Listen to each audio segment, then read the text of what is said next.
So you want to learn how to fly? This is how you do it.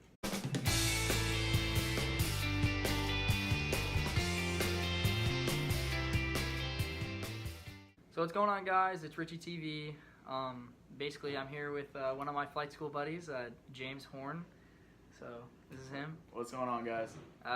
He started flight. We go to a flight school in Waco, Texas, called Texas State Technical College. Basically, he started here August of 17. Yeah, August of 17, and it is now July of 2018. Sorry, I forget what kind of year it is, but anyway, so he's a private pilot. I actually didn't get my private pilot's license here. I got it before I came here. I just got my instrument rating Friday, actually, though, so that's really cool. So whenever you're starting to try and pick flight schools, you gotta look at whether it's Part 141 or Part 61. The differences in those is a Part 61 school is gonna be like those. You go to your local airport, and there's an old guy out there who's an instructor, and he's like paying, or you pay him money to basically get your license. Usually it's a little bit cheaper, and there's no syllabus. Whereas with the 141 school, like we go to here at TSTC, you have a bunch of instructors, you have quite a few planes. It's generally more expensive, and you do have a course outline. So you have a syllabus that you're going to go through, you have certain lessons that you have to complete before they sign you off for your check ride. Okay, so whenever I did my flight training 141 before I came to TSTC, and it cost about $18,000 altogether to get my license. Now, the reason why it was pretty expensive is not only because it's 141 and there's a training course outline, which is a TCO. The planes I was using were Garmin 1000 172 Sierra Papa models. Now, those are like the newer 172s that have all the fancy avionics in it. Now, if you're looking to go Part 61, it's not going to be that expensive. It's probably going to be about $6,000 to $8,000, depending on if you have your own plane or if you're trying to rent someone else's plane. If you have your own plane, it's going to be quite cheap in the aspect of you're just going to be having to pay for the instructor and the gas to put in the plane. Whereas if you were going to go rent one, obviously, if it was like a 172, it's probably going to be about 110 to 130 an hour, somewhere in that ratio, to go ahead and go rent that. Now, on a second note, my training cost roughly $10,000. And mine was a little bit cheaper, mainly because I didn't have to fly near as much. It all depends on how fast and how quickly you can grasp it and move through the lessons. There are people here at TSTC that have spent well over 20 on their private, and there's some that have spent as little as 8. So it all depends on how fast you can grasp it and how fast you can move on. So you're also going to have to be looking at why you're getting into aviation in the first place. Are you doing it to just get your license and just go and have fun and fly your friends around and your family around, or are you looking at it as a long-term aviation goal? Now, what I recommend is if you're just getting your license to go have fun and buy a plane and just do what you want with your license, I recommend going Part 61 because it will be a little bit cheaper, and you'll also be able to do it close to home.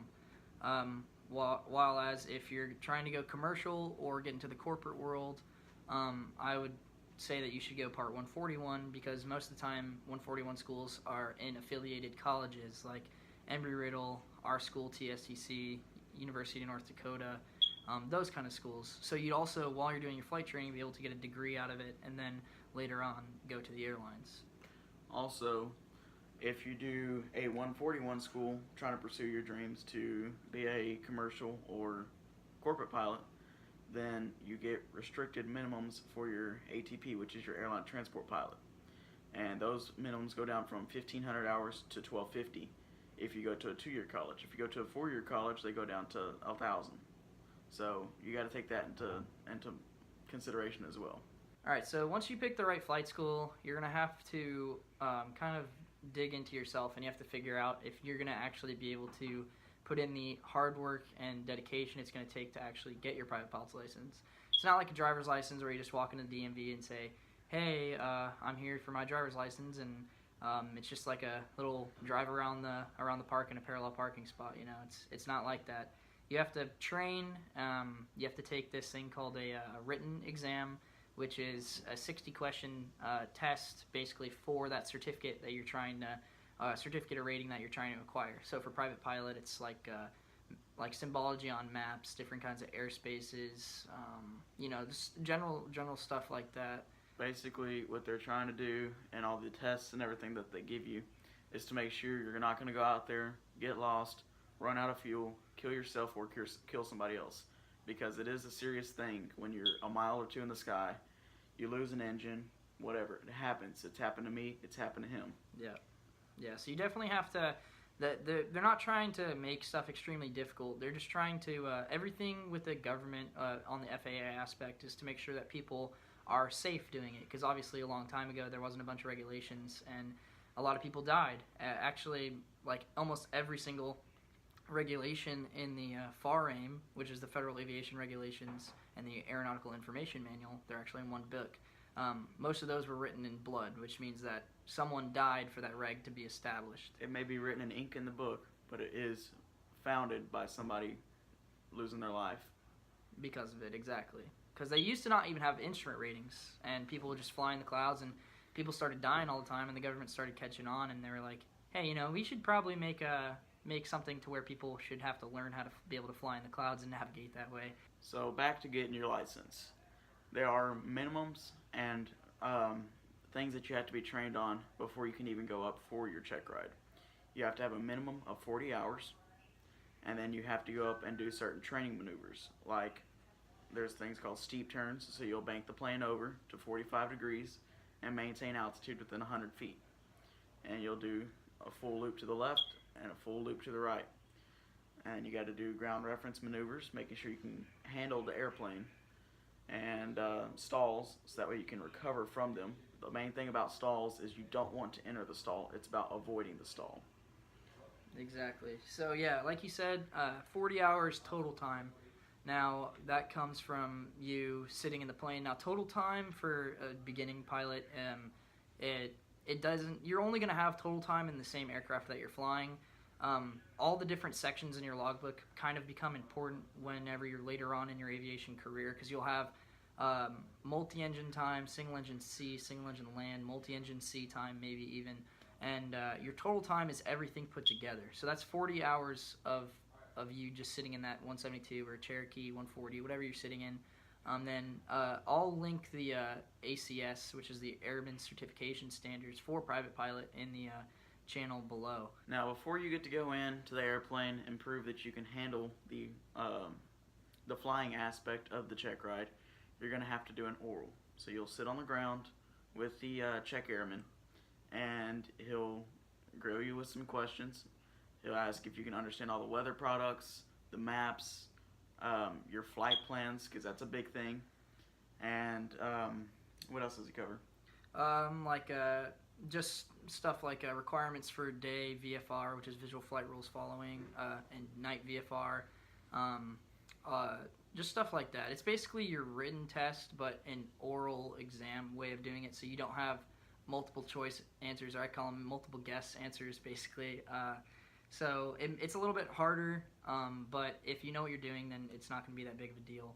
But after your oral, then, which is usually about 2 hours long, mine was 4 hours just because my DPE, he didn't get me to say anything wrong, so he kept asking me questions to try to get me to look something up, because that's part of the ACS is basically your ability to find something in the FAR-AIM, and he couldn't get me to find one, so he basically was just like, all right, here's a reg from instrument, go and find it. And that was 4 hours later. But I mean, after you take that oral exam, then you're going to jump into the plane and you're going to do the practical exam, which is the flight test, basically. And another thing they try to do on the oral is to make sure that you know the difference between VFR, which was visual flight rules, and IFR, which is instrument flight rules, which is basically where you're flying in the clouds. Yeah. They do that to ensure that you don't go up there and accidentally get into instrument conditions and pull a JFK and spiral into the ground. Now, another big thing coming into your private is studying for these tests. There's some great ways to study out there. Everybody has their own preference. You can go to the Gleam. That's a good study book. There's also Prepware, which is what I use. It's an app that you can download on your phone for $10. They have one for all the ratings. And you also have you should get the PHAK, which is the Pilot's Handbook of Aeronautical Knowledge, and you need to get the most current version of the FAR-AIM. Yeah. So basically, these study tools, so like Gleam and ASA, those are going to be great ways to study for your written, because the written tests aren't made by pilots. They're kind of made by people who are hired by the government to create exams, and they're not really worded the way that a pilot thinks. They're kind of just tests. People are hired to make these tests, and they make the questions a lot more difficult than they need to be, and sometimes you actually have to study and kind of memorize the answers, because some of the questions make absolutely no sense because the person who hired making the test isn't a pilot.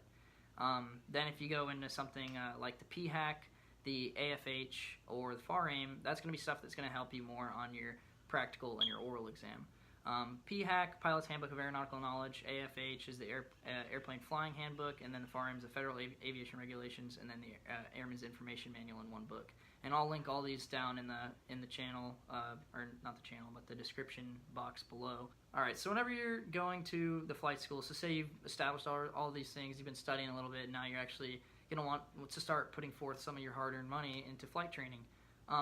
You got to really look at what aircraft, if you are going to be renting, if you have your own, this doesn't apply to you, but if you are going to be looking at renting aircraft, you're going to have to look at what kind of aircraft they're going to be flying. Now, most flight schools out there are either going to be flying 150s, 172s, or Cherokee 140s. These are all super basic, super stable, low fuel burning airplanes. They're usually pretty slow too, so that kind of stinks, but they're really good for flight training, and most of the time they're going to be super cheap.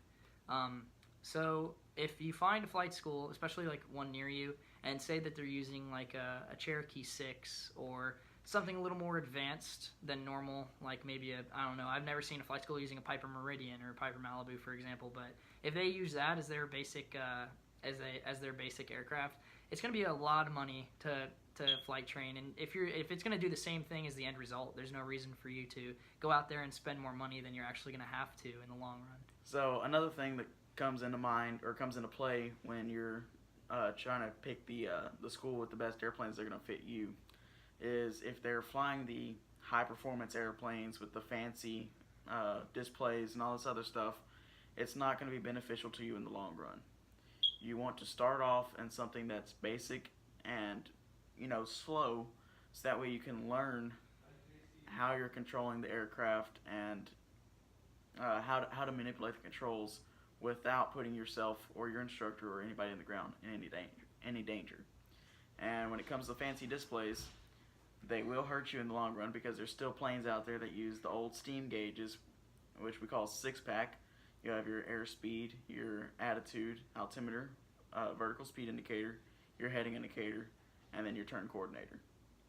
And if you get in one of the planes with the fancy displays, you're not going to learn the older way, and you get hired to fly a plane that flies these old displays, you're not going to know it. Yeah. And it's gonna hurt you in the long run. Yeah, like for example, I know a couple guys that come out of Embry-Riddle over in Daytona Beach, Florida. They're using all Garmin 1000 displays, which are basically like TV screens inside of the planes, and those are like the next gen stuff. And the reason why they do that is because 99% of their students are going to be going to the airlines, and a lot of the airlines nowadays do have the fancy displays. But for everyone that's going to the flight school, that may not be true. They might be going and flying cargo for like FedEx and like an MD-11 or something like that. And most of the MD-11s for the cargo companies are not going to have super fancy Garmin 1000 displays. They're still going to have those old 6-pack gauges. And transitioning from something extremely fancy to something that's going to be a lot more difficult to get used to in the long run is definitely going to hurt you if you're looking at flight schools. So I would definitely start out on a 6-pack, because not only are they going to be cheaper, but you're also going to learn how to actually really fly the aircraft and do all the maneuvers that you're going to need to do. So, short story, it's easier to go from Steam to fancy TVs than TVs to Steam. Exactly. Like, you wouldn't want to go from a Xbox One to a Nintendo 64 when you could have been a little kid starting on the Nintendo 64 and go to the Xbox One. Alright, so now to financing your flight training.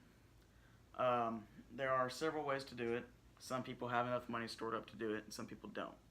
you can take out all these loans and all this other stuff, but you're going to end up having to pay it back, and it's going to be a lot of money. It's going to be close to 80 to 100 grand if you go to a 141, or 60 to 70 if you go to 61. And if you get online, do some research and everything, there's AOPA, which is the Airline Owners and Pilots Association. They give out scholarships, and there's several other, like some of the airlines will actually give out scholarships to students as well. So that is definitely worth looking into. Guys, we wish you luck. Stay safe out there. See you guys.